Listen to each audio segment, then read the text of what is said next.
Tuanku yang mulia, apakah Tuan tahu Danambojo? Jika Anda belum mendapatkan kabarnya, akan kami kabarkan. Tuan, Bima dulunya adalah negara besar yang wilayahnya terhampar luas hingga ke bumi alor. Istana Asipota namanya. Tuan, apakah Anda pernah ke Buto? Siam, Danambojo pun ada di sana. Ketika Mataram tak memiliki patih, Kesultanan Bima mengirim putra mahkota terbaiknya, Datuk Haji Sulaiman menjadi patih di Mataram. Tak pun sampai di situ, cucu beliau pun ikut berjuang mengusir kompeni. Tuan-tuan menyebut Diponegoro. Tuan, Raden Wijaya sang pendiri Majapahit dalam pelariannya dikelilingi oleh para pecundang dan pengecut serta pengkhianat. Kerajaan Bima pun mengirim bala bantuan, pasukan lengkap dengan pasukan jarak. Kavaleri berkuda di bawah komando Sang Ranggalawe, mereka ikut mendirikan Majapahit bersama Putri Cempaka. Pasukan inilah cikal bakal pasukan Bayangkara. Di bawah tuan-tuan menyebutnya La Gajah Mada. Tuan, di zaman perjuangan kemerdekaan, Bapak Proklamator selesai berpidato tidak jadi menuruni tangga. Beliau pun berucap, "Siapa yang kawal?" "Saya," ucap seorang pemuda sambil menghunus bidiknya. "You siapa?" Abdul Kahar jawabnya. "Tuan, pendiri NU Al-Imam Asy'ari pernah mengatakan, jangan sakiti kudanya. Pesan teman saya dari Bima. Apakah Tuan tahu siapa orang tersebut? Beliau adalah Syekh Abdul Al-Bimawi Al-Mahdali. Beliau imam di Masjidil Haram. Jika Anda membaca sejarah pendiri Muhammadiyah, Nahdlatul Ulama, Nahdlatul Watan, Imam Nawawi Al-Bantani, Pagar Royun, ada nama beliau di antara orang mulia tersebut. Al-Fatihah untuk mereka semua. Tuan, Kesultanan Bima sangat kaya. Saking kayanya bahkan sebuah pulau dijadikan mahar perkawinan. Laki-laki gagah ini tampil bertempur di benteng Somba Opu Ambela. Ambela Malembasi. Ya, Lambila Abil Khair Sirajuddin, ipar dari Muhammad Al-Bakir Al-Sultanu Hasanuddin Malembasi. Tuan-tuan menyebutnya negeri Manggarai. Tuan,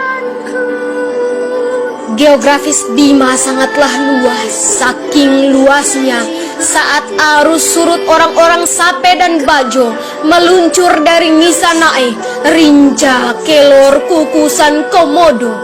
Wilayah itu adalah Bima, Tuan, atas kesepakatan dengan Menteri Indonesia Timur dimasukkan ke NTT. Tuan, seorang laki-laki flamboyan 2 kali datang ke Bima meminta ada Bima masuk ke dalam Republik Indonesia, dijanjikan menjadi daerah istimewa didaulat oleh Sultan Muhammad Salahuddin. Langsung dibacakan di depan istananya. Paduka yang mulia, rindu yang meluas ini bukan sekarang timbulnya. Akan tetapi, sejak ledakan proklamasi kemerdekaan tanggal 17 Agustus 1945, pada saat ketika mana terbayanglah di muka kami, rakyat di sini, wajah bapak-bapak pemimpin kita, Bung Karno-Hatta, yang sedang memproklamirkan kemerdekaan Indonesia. Lalu pada saat itu juga tertanamlah di jiwa rakyat Arti dari proklamasi yang harus dijunjung tinggi, harus dipertahankan, dan harus dimiliki itu. Sehingga pada tanggal 22 November 1945, kami, Kesultanan Bima ini mengeluarkan pernyataan bahwa daerah Kesultanan Bima menjadi daerah istimewa yang langsung berdiri di belakang Republik Indonesia. Di belakang, Tuan, bukan di depan. Walaupun hanya diantar sampai di depan pintu gerbang, bergabungnya Bima adalah berdirinya Negara Kesatuan Republik Indonesia dengan 2 daerah istimewa. Bima tidak termasuk. Tuan, Anda tahu nama Garuda? Kesultanan Pontianak Abdul Hamid Al-Qadri membuatnya 1 kepala, tapi oleh Kesultanan Bima memiliki Garuda 2 kepala. Bukti pengakuan kepada negara dan agama. Kami menyebutnya Banggam Baru, Raja Burung dari Utara. Tuan, kami tidak mengenal Nusa. Kami hanya mengenal Nisa, gugusan daratan yang dikelilingi oleh lautan. Nenek moyang kami saat berlayar mengetahui daratan berdasarkan bintang. Kami menyebutnya Nantara.